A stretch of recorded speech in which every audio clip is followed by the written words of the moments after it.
തുടർച്ചയായി തന്നെ B J പിയെ പുകഴ്ത്തുന്ന ശശി തരൂരിന് എതിരെ നടപടിയെടുക്കാൻ കോൺഗ്രസിന് ഭയമാണ്. പക്ഷേ വാസ്തവമായ കാര്യങ്ങൾ വിളിച്ചു പറഞ്ഞപ്പോൾ പാലോട് രവിയുടെ എഴുതി വാങ്ങുകയാണ് രാജി. ഇതെന്താണ് രണ്ട് നിലപാട് നേതാക്കൾക്കെതിരെ? പ്രത്യേകിച്ച് അവർ രണ്ടുപേരും തിരുവനന്തപുരം കേന്ദ്രീകരിച്ച് പ്രവർത്തിക്കുന്നവരാണല്ലോ. ഈ ഒരു ചൊല്ലുണ്ട്, ആളുവില കല്ലുവില, ഒരു പഴഞ്ചൊല്ലാണ്. ഇവിടെ നമ്മളൊന്ന് ആലോചിച്ച് നോക്കൂ, ശശി തരൂർ ആരാണ്, പാലോട് രവി ആരാണ്? പാലോട് രവി 3 തവണ MLA ആയി തിരുവനന്തപുരത്ത് അറിയപ്പെടുന്ന ഒരാളാണ്. ഒരു പക്ഷേ കേരളത്തിൽ, തെക്കൻ കേരളത്തിൽ പാലോട് രവി അറിയപ്പെട്ടേക്കും. മുമ്പ് ഡെപ്യൂട്ടി സ്പീക്കറൊക്കെ ആയിരുന്നു, ശരിയാണ്.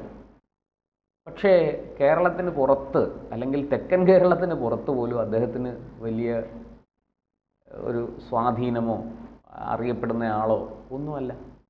പക്ഷേ ശശി തരൂർ ആരാണ്? ഇന്ത്യ മുഴുവനും ലോകം മുഴുവനും ഏതാണ്ട് അറിയുന്നയാളാണ്, അല്ലേ? അതിൻ്റെ ഏറ്റവും ഒടുവിലത്തെ ഉദാഹരണം നമ്മൾ കണ്ടു. ഓപ്പറേഷൻ സിന്ദൂർ വിശദീകരിക്കാനായിട്ട് അമേരിക്കയിൽ പോയ സംഘത്തെ നയിക്കാൻ കേന്ദ്ര സർക്കാരും നരേന്ദ്രമോദി, ഇന്ത്യൻ പ്രധാനമന്ത്രി നരേന്ദ്രമോദിയും തിരഞ്ഞെടുത്തത് ശശി തരൂരിനെയാണ്. പണ്ട് നമുക്കറിയാം, UN കാശ്മീർ വിഷയം പ്രസംഗിക്കാനായിട്ട് അന്ന് പ്രധാനമന്ത്രിയായിരുന്ന PV നരസിംഹറാവു നിയോഗിച്ചത് പ്രതിപക്ഷ നേതാവായിരുന്ന അടൽ ബിഹാരി വാജ്പേയിയാണ്. ഇന്ന് നരേന്ദ്രമോദി അതിനുള്ള ധൈര്യം കാണിക്കുമോ? പ്രതിപക്ഷ നേതാവ് രാഹുൽ ഗാന്ധിയെ ഈ സംഘത്തെ നയിക്കാനുള്ള ഒരു ചുമതല കൊടുത്ത് വിടുമോ? അതിനുള്ള കഴിവ് രാഹുൽ ഗാന്ധിക്ക് ഉണ്ടോ? അവിടെ പോയി രാഹുൽ ഗാന്ധി നമ്മളെ കുഴപ്പത്തിലാക്കില്ല എന്നെന്താണ് ഉറപ്പ്? അവിടെ കൃത്യമായിട്ടൊരു പ്രതിപക്ഷ നേതാവിൻ്റെ സ്ഥാനത്തേക്ക് തരൂരിനെയാണ് കണ്ടത്. പാകിസ്ഥാന് വേണ്ടി ബിലാവൽ ഭൂട്ടോ അമേരിക്കയിൽ പോയതുപോലെ ആകും. അതെ, പുലിവാലി പിടിച്ചതുപോലെ. അതെ, അവിടെ ചെന്ന് കുഴഞ്ഞു. അതായത് ആരെയാണോ അങ്ങോട്ട് അടിക്കാൻ വേണ്ടി പോയത്, അവിടുന്ന് അടി തിരിച്ചു വാങ്ങുന്ന കാഴ്ചയാണ് കണ്ടത് നമ്മൾ. അതുപോലെ ഈ രാഹുൽ ഗാന്ധി പ്രതിപക്ഷ നേതാവൊക്കെയാണ്, ശരിയാണ്. അത് ഇന്ത്യയിലെ പ്രത്യേക സാഹചര്യങ്ങൾ നിമിത്തം അങ്ങനെ ആകുന്നതാണ്, അല്ലാതെ കഴിവിൻ്റെ അടിസ്ഥാനത്തിലാകുന്നതല്ല. ഈ രാഹുൽ ഗാന്ധിയാണ് നിയോഗിച്ചിരുന്നതെങ്കിൽ അവിടെ ചെന്ന് ഓപ്പറേഷൻ സിന്ദൂർ ഏറ്റവും വലിയ ഒരു പാതകമാക്കി മാറ്റിയേനെ രാഹുൽ ഗാന്ധി. അതേസമയം തരൂർ അവിടെ ചെന്നപ്പോൾ എന്താ സംഭവിച്ചത്? തരൂർ അവിടെ ചെന്നപ്പോൾ നമ്മുടെ രാജ്യത്തിൻ്റെ മഹത്വം, നമ്മുടെ രാജ്യത്തിൻ്റെ കരുത്ത്, നമ്മുടെ സൈനിക കരുത്ത്, നമ്മുടെ നയതന്ത്ര വിജയം ഒക്കെ നമ്മൾ കണ്ടു, അല്ലേ?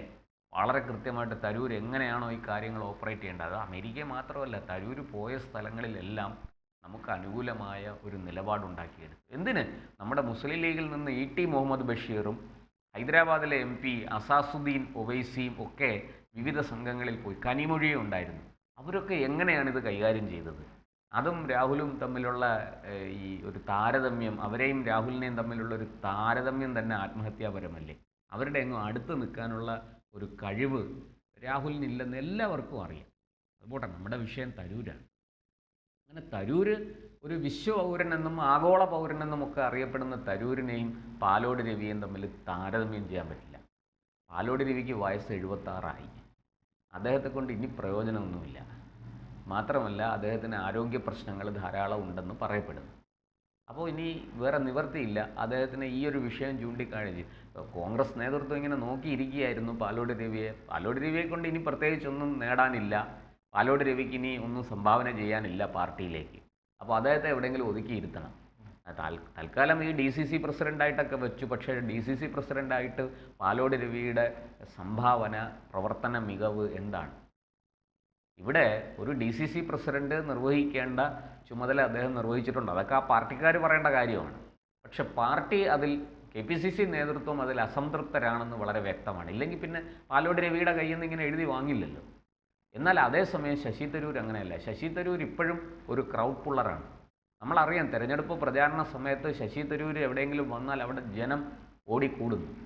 ശശി തരൂർ എന്ന വ്യക്തിക്ക് കിട്ടുന്ന ഒരു മൈലേജ് ഉണ്ട്, അത് കോൺഗ്രസ് പാർട്ടിക്ക് നിഷേധിക്കാനാകില്ല. KPCC നേതൃത്വത്തിന് അത് കണ്ടില്ലെന്ന് നടിക്കാനാകില്ല.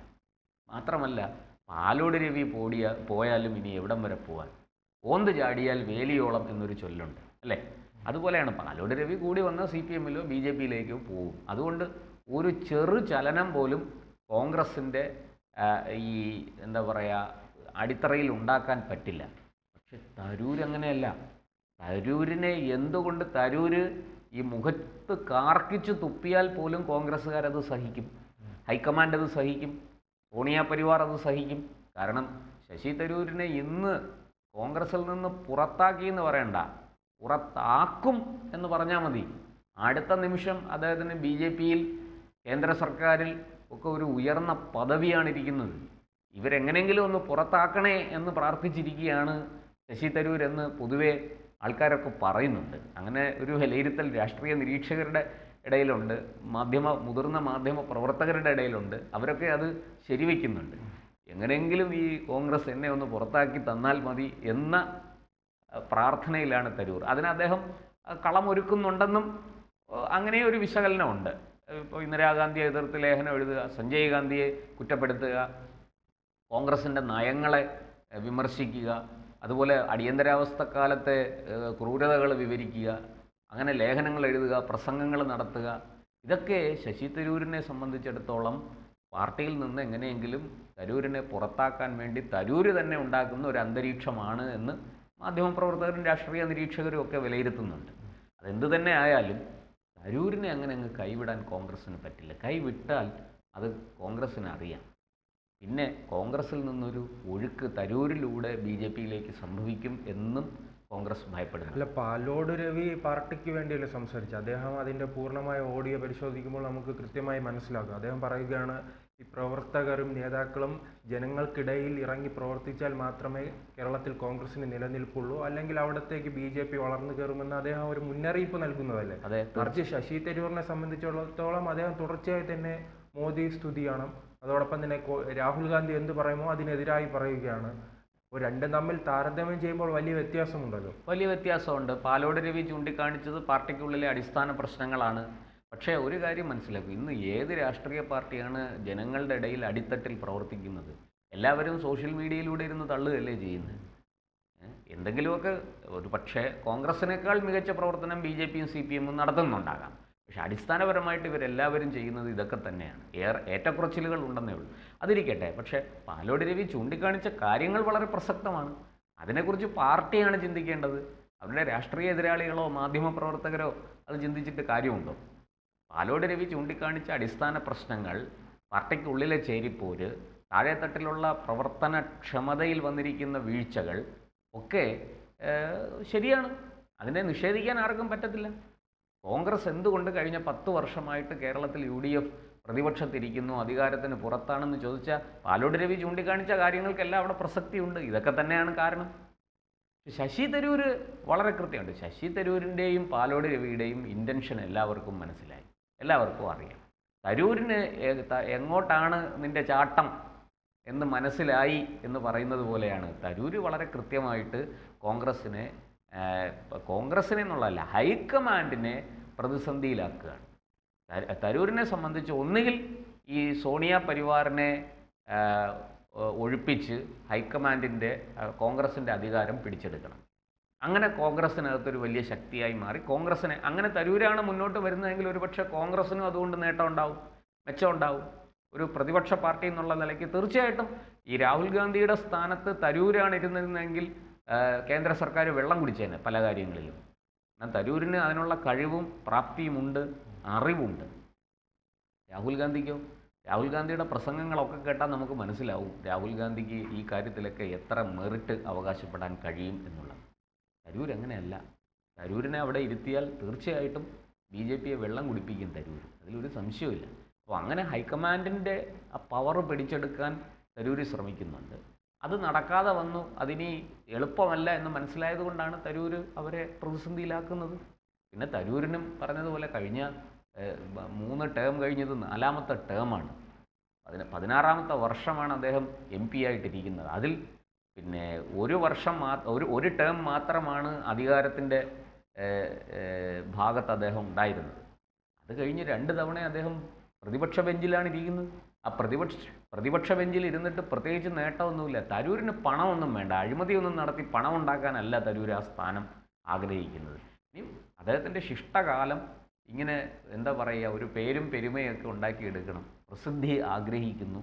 അതൊരു തെറ്റല്ലല്ലോ, അതൊരു കുറ്റമല്ലല്ലോ.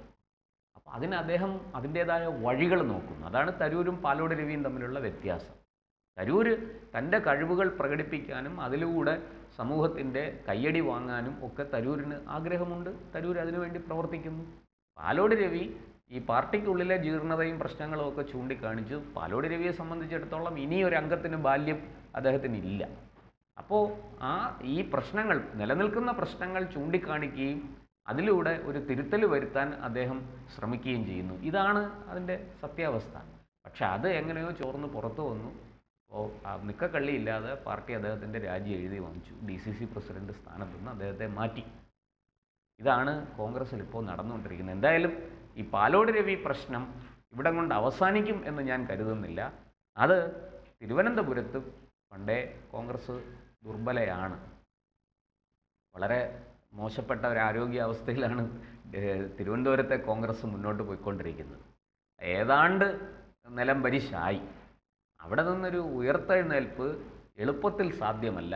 ഈ പാലോട് രവി പ്രശ്നം കൂടി വന്നപ്പോൾ ഈ കോൺഗ്രസ്, തിരുവനന്തപുരത്തെ കോൺഗ്രസിനുള്ളിലെ ചേരിപ്പോര് കൂടുതൽ കടുക്കും, വളരെ ശക്തമാകും. അത് പാർട്ടിക്ക് വലിയ ദോഷവും ചെയ്യും. കൂടുതൽ വാർത്തകളും വിശേഷങ്ങളും നിങ്ങളിലേക്ക് എത്താൻ ABC മലയാളം സബ്സ്ക്രൈബ് ചെയ്യുക, ബെൽ ബട്ടണും അമർത്തുക.